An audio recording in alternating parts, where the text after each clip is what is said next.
જો વિદ્યાર્થી મિત્રો હવે આપણે ભણી રહ્યા છીએ પીએન જંકશન. પીએન જંકશન એટલે શું?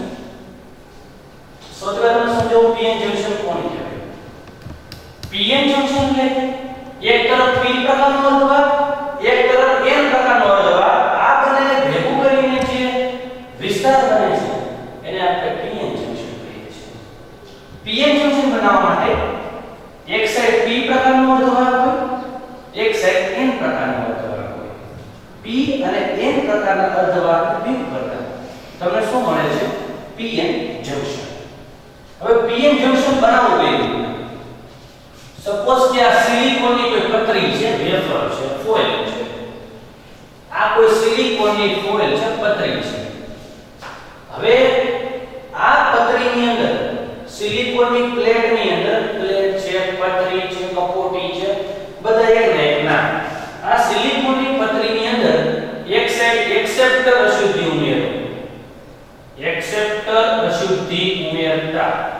એક્સેપ્ટર એટલે કેવી વેલેન્ટ? તો કે ટ્રાઇવેલેન્ટ. એક સાઈડ એક્સેપ્ટર અશુદ્ધિ ઉમેરો, ટ્રાઇવેલેન્ટ. હવે સિલિકોન છે એટલે ટેટ્રાવેલેન્ટ, એમાં ટ્રાઇવેલેન્ટ ઉમેરો 3. તો કયો અર્ધવાહક થાય? તો કે p પ્રકારનો. હવે અહીંયા આપણે પેન્ટાવેલેન્ટ એટલે કે ડોનર અશુદ્ધિ ઉમેરતા. ડોનર અશુદ્ધિ ઉમેરતા પેન્ટાવેલેન્ટ એટલે કે ડોનર અશુદ્ધિ ઉમેરતા કયો અર્ધવાહક તૈયાર થાય? એક પ્રકારનો. એક સિલિકોનની પતરી છે, ફોઇલ. એક સાઈડ એલ્યુમિનિયમ, ગેલિયમ, ઇન્ડિયમ એ બધી ટ્રાઇવેલેન્ટ ઉમેરો તો p પ્રકારનો અર્ધવાહક છે. થોડાક વિસ્તારની બાજુમાં આર્સેનિક, ફોસ્ફરસ, એન્ટિમની પેન્ટાવેલેન્ટ અશુદ્ધિ ઉમેરો તો એક ઇલેક્ટ્રોન વધે, સહસંયોજક બનતા અને એમ પ્રકારનો અર્ધવાહક છે. હવે બની ગયું પીએન જંકશન. બસ આ જ કહેવાનું છે. તો પીએન જંકશન તૈયાર કઈ રીતના થાય? કાં તો p અને n પ્રકારના અર્ધવાહકને જોઈન્ટ કરવાનો, અથવા તમારે એક કોર સિલિકોનમાં ટ્રાઇવેલેન્ટ અશુદ્ધિ ઉમેરી, એક સાઈડ આપણે કેવી ઉમેરી? પેન્ટાવેલેન્ટ. એટલે પીએન જંકશન થાય. p પ્રકારના સિલિકોનનું p સિલિકોન અર્ધવાહકનું પાતળું સ્તર કપોટી વિચારો. એક તમે p પ્રકારનો અર્ધવાહક વિચારો, એનો પાતળો સ્તર કપોટી વિચારો. નિશ્ચિત થોડા પ્રમાણમાં પેન્ટાવેલેન્ટ અશુદ્ધિ ઉમેરો, થોડી પેન્ટાવેલેન્ટ અશુદ્ધિ ઉમેરો અને થોડા ભાગને NSI એટલે n પ્રકારનો સિલિકોન n અર્ધવાહકમાં ફેરવી શકાય. એટલે ઘણી બધી પ્રક્રિયાઓ છે. ઘણી બધી પ્રક્રિયા એટલે પેન્ટાવેલેન્ટ અશુદ્ધિ ઉમેરી દેવાની, જેમાં અર્ધવાહક રચી શકાય. હવે આ પાતળી સ્તર p વિસ્તાર અને n વિસ્તાર અને pn વિસ્તાર વચ્ચે ધાત્વીય જંકશન પર ધરાવે. આથી એક સાઈડ તમે અશુદ્ધિ ઉમેરી ટ્રાઇવેલેન્ટ, હવે p પ્રકારનો અર્ધવાહક બની ગયો. એક સાઈડ આપણે ઉમેરી પેન્ટાવેલેન્ટ, n પ્રકારનો અર્ધવાહક બની ગયો અને વચ્ચે એક જંકશન તૈયાર થયું. એનું શું આપણે નામ લઈશું? pn junction. આપણે જાણીએ છીએ n પ્રકારના અર્ધવાહકમાં ઇલેક્ટ્રોનની સંખ્યા ઘનતા એટલે કે એકમ પદની અંદર ઇલેક્ટ્રોનની સંખ્યા હોલ કરતા વધુ હોય. એટલે કે જો n પ્રકારનો અર્ધવાહક હોય તો મેજોરિટી શું હોય? ઇલેક્ટ્રોન. માઇનોરિટી શું હોય? હોલ્સ. મેજોરિટી એટલે કે વધારે હોય તો કે ઇલેક્ટ્રોનની સંખ્યા હોલ કરતા વધારે. તેવી જ રીતે p પ્રકારના અર્ધવાહકમાં હોલની સંખ્યા ઘનતા ઇલેક્ટ્રોનની સંખ્યા ઘનતા કરતા વધારે હોય. જો p પ્રકારનો અર્ધવાહક હોય તો એમાં મેજોરિટી હોલ હોય, માઇનોરિટી શું હોય? ઇલેક્ટ્રોન. તો કે હોલની સંખ્યા ઘનતા કેટલી હોય? ઇલેક્ટ્રોન કરતા તો કે વધારે હોય. હવે pn જંકશન બનવાની ઘટના દરમિયાન p અને n વિસ્તારમાં સંખ્યા ઘનતામાં તફાવત હોવાથી p વિસ્તારમાંથી હોલ n તરફ વિસ્તરણ પામે, p થી n તરફ હોલનું વિસ્તરણ. જ્યારે n વિભાગમાં ઇલેક્ટ્રોન p વિભાગમાં વિસ્તરણ પામે, n થી p પ્રકારનો અર્ધવાહક. હવે હું તમને સમજાવવાનો પ્રયત્ન એવું કરું કે જ્યારે તમે pn જંકશન બનાવો છો, અહીંયા મેં અર્ધવાહક બનાવ્યો છે p પ્રકારનો, અહીંયા મેં અર્ધવાહક બનાવ્યો છે n પ્રકારનો. અહીંયા મેજોરિટી તો કે ઇલેક્ટ્રોન, માઇનોરિટી તો કે હોલ.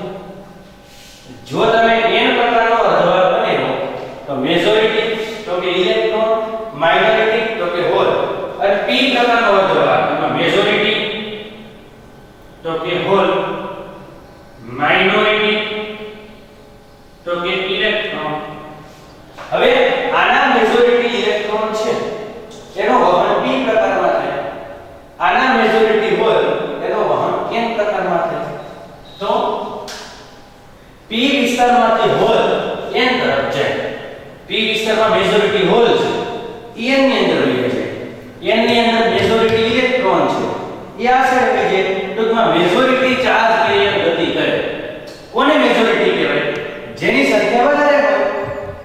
તમે pn જંક્શન બનાવ્યું છે, pn જંક્શન, તો pn જંક્શન ની અંદર એક સાઈડ p પ્રકારનો અર્ધવાહક, એક સાઈડ n પ્રકારનો અર્ધવાહક. અહીંયા મેજોરિટી હોલ, માઇનોરિટી ઇલેક્ટ્રોન, અહીંયા મેજોરિટી ઇલેક્ટ્રોન, માઇનોરિટી હોલ. તો આના ઇલેક્ટ્રોન આની અંદર આવે, આના હોલ આની અંદર છે. ઇન શોર્ટ મેજોરિટી ને કારણે ગતિ. આને કહેવાય ડિફ્યુઝન પ્રવાહ, વિસ્તરણ. તો p વિસ્તારમાંથી હોલ n વિસ્તાર તરફ જાય તો p ના જે હોલ હતા, આપણે જંક્શન બનાવ્યું છે pn, આપણે આ જે જંક્શન બનાવ્યું છે આ p અને આ n, તો આના જે હોલ છે એ આ સાઈડ છે અને આના જે ઇલેક્ટ્રોન છે એ આ સાઈડ છે. હવે તમને ખબર પડી ગઈ. આનો ઇલેક્ટ્રોન જ્યારે આની અંદર જાય તો આર્સેનિક પેન્ટાવેલેન્ટ સુધી ઇલેક્ટ્રોન ગુમાવે. આથી કેવી બને? પોઝિટિવ. પોઝિટિવ જ બને ને. આ ઇલેક્ટ્રોન ગુમાવે છે તો આ ઇલેક્ટ્રોન ગુમાવે એટલે આ કેવું બને? પોઝિટિવ. હવે આ મેળવે તો એ કેવું બને? નેગેટિવ. તો n વિભાગમાંથી ઇલેક્ટ્રોન જ્યારે p વિભાગમાં જાય, આ જો તમારો n વિભાગ છે, આ p વિભાગ છે, તમે જોઈ શકો છો આ તમારો વિભાગ છે એ m છે, આ તમારો વિભાગ છે એ p છે. એક નાનો એવો પાછું મેં બતાવ્યું છે pn જંક્શન. હવે આ વિભાગ છે n, ઇલેક્ટ્રોન ગુમાવે છે પેન્ટાવેલેન્ટ સુધી વાળા ઇલેક્ટ્રોન. કઈ ઇલેક્ટ્રોન જે સીધા એમાં પડેલા હતા ને, તમને ખબર સિલિકોનમાં આર્સેનિક ઉમેરો તો સિલિકોન પાસે 4, આર્સેનિક પાસે 5, એટલે 4 ઇલેક્ટ્રોન વપરાય એટલે કામનું પડ્યું. ચાલશે પછી ક્યારે સિલિકોનમાં આર્સેનિક નામની અશુદ્ધિ ઉમેરો એટલે સિલિકોન પાસે 4 ઇલેક્ટ્રોન હોય, આર્સેનિક પાસે 5 ઇલેક્ટ્રોન હોય, 5 માંથી એક કામનું પડ્યું રહેતું હોય. તો એવા જે ઇલેક્ટ્રોન છે એ આની અંદર જાય છે. આના જે હોલ્સ છે એ આની અંદર જાય છે. હોલ્સને કારણે પ્રવાહ તમને ખબર જ છે, અથવા શોર્ટકટ એવું યાદ રાખો, આ ઇલેક્ટ્રોન ગુમાવે છે આથી આ બને પોઝિટિવ, આ ઇલેક્ટ્રોન મેળવે છે આથી કેવો બને? નેગેટિવ. તમારી રીતના અત્યારે પોટેન્શિયલ યાદ રાખી શકો. બાકી હોલને કારણે પ્રવાહ મેળવે તો સરખી રીતના આની પહેલા સમજાવેલ છે. હોલ કોઈ ઇલેક્ટ્રોન સ્વીકારવાની વૃત્તિ ધરાવે એ બાજુના પરમાણુમાંથી લઈ લે છે, તમે બધું જાણો છો. તો p વિસ્તારમાંથી હોલ એ n વિસ્તાર તરફ જાય, p થી n વિસ્તાર. આના જે હોલ છે p ના n તરફ જાય અને n ના ઇલેક્ટ્રોન છે એ p તરફ જાય. જ્યારે n વિભાગમાંથી ઇલેક્ટ્રોન p વિભાગમાં જાય, વિદ્યુતભારોની આ પ્રકારની ગતિને કારણે જંક્શન તરફના વિસ્તરણમાં વિસ્તરણ પ્રવાહ મળે છે, ડિફ્યુઝન પ્રવાહ, મેજોરિટી ચાર્જ કેરિયરને કારણે પ્રવાહ. અને એવું પણ કહી શકો મેજોરિટી ચાર્જ કેરિયરને કારણે પ્રવાહ. આની અંદર પીએન જંક્શનમાં બે પ્રકારના પ્રવાહ મળે. એક મેજોરિટીને કારણે મળે, બીજો માઇનોરિટીને કારણે મળે. તમે જે અત્યારે પ્રવાહ ભણો છો ને એ તમે મેજોરિટીને કારણે ભણો છો, નહીં કે માઇનોરિટીને કારણે.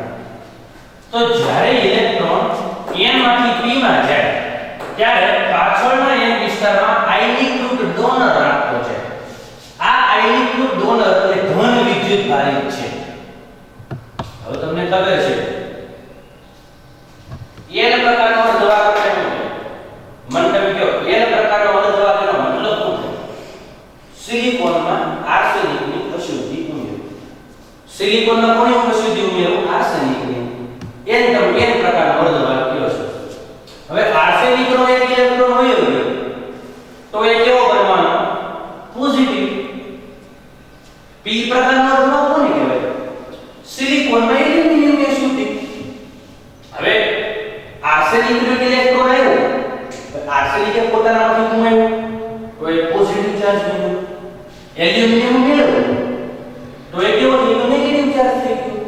તો એના પ્રકારના અર્ધવાહકનો ઇલેક્ટ્રોન તો જાય છે, ઇલેક્ટ્રોન ગતિ કરી વળ્યો છે પી ની અંદર, પણ આર્સેનિક તો પડ્યો છે ને, પોઝિટિવ છે આર્સેનિક.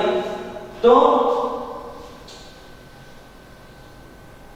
જ્યારે ઇલેક્ટ્રોન n થી p તરફ જાય, ઇલેક્ટ્રોન જ્યારે n માંથી p તરફ જાય, આર્સેનિક નો ઇલેક્ટ્રોન છે એ જ્યારે p વિસ્તારની અંદર વયો જાય, ત્યારે તે પાછળના n વિસ્તારમાં આયનીકૃત ડોનર રાખતો છે.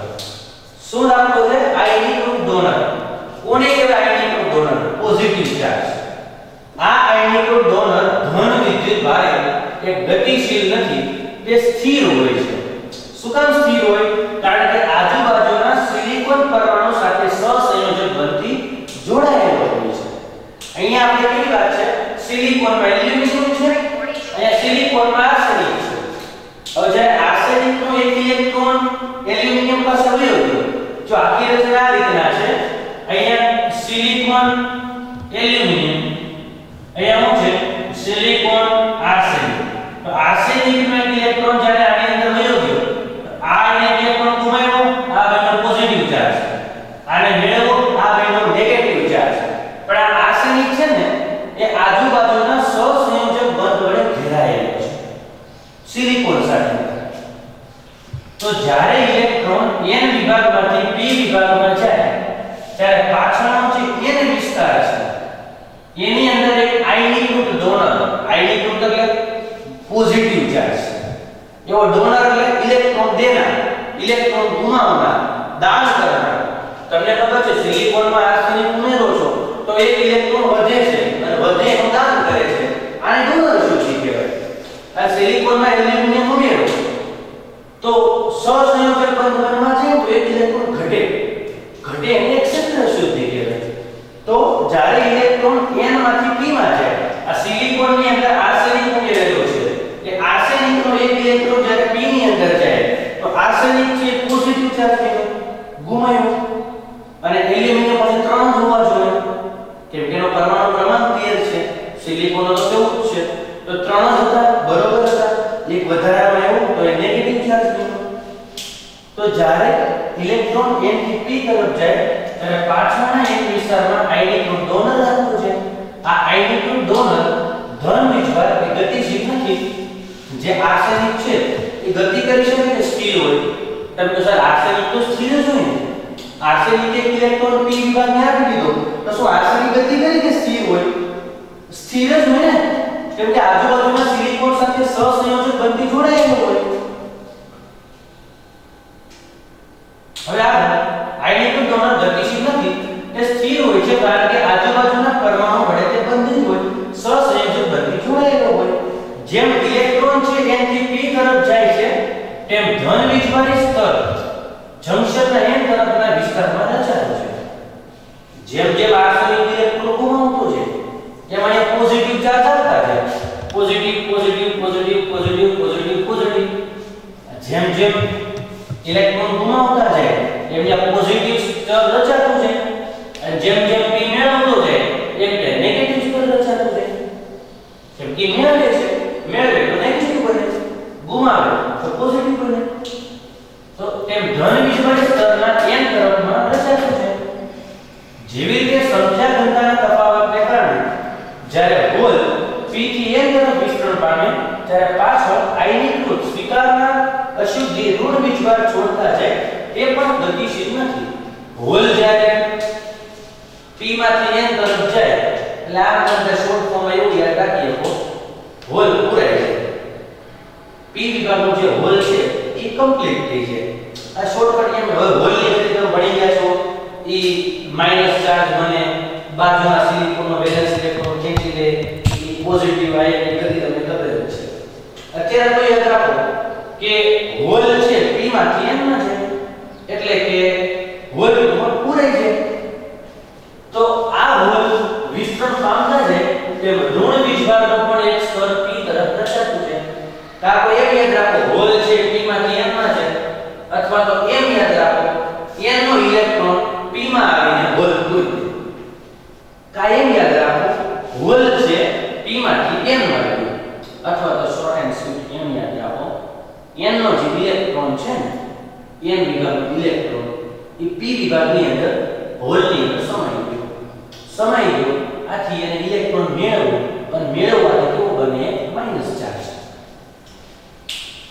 તો જેમ હોલ વિસ્તરણ પામતા છે તેમ ઋણ વિભાગનું એક સ્તર p તરફ રચાશે છે જંક્શનની બંને બાજુના આ ચાર્જ કેરિયરને કારણે ઉત્પન્ન થતા સ્તરને એપ્લિકેશન વિસ્તાર કહે છે હવે આને ઇલેક્ટ્રોન ગુમાવ્યા તો પોઝિટિવ ચાર્જ બનતો ગયો આને ઇલેક્ટ્રોન મેળવ્યા તો નેગેટિવ ચાર્જ બનતો ગયો તો આને ગુમાવ્યા એટલે પોઝિટિવ અને મેળવ્યા એટલે નેગેટિવ આ પોઝિટિવ અને નેગેટિવ આવા બંને પ્રકારના ચાર્જ કેરિયરને કારણે એક પ્રકારનું સ્તર ઊભું થયું છે સ્તર એટલે એક પ્રકારનો પોટેન્શિયલ પ્લસ અને માઈનસ આ પ્રકારનું જે ચાર્જીસ ઊભા થયા છે તો આ વિસ્તારને શું આપણે નામ દેશું ડેપ્લિનેશન વિસ્તાર શું આપણે વિસ્તારને છોકરાનું નામ દેશું ડેપ્લિનેશન વિસ્તાર ફટાફટ બે મિનિટમાં રિવિઝન કરી નાખો સિલિકોનની કપોટી હોય સિલિકોનની વેફર હોય એક સાઈડ આપણે ટ્રાયવેલેન્ટ સુધી ઉમેરીએ એક સાઈડ પેન્ટાવેલેન્ટ ઉમેરીએ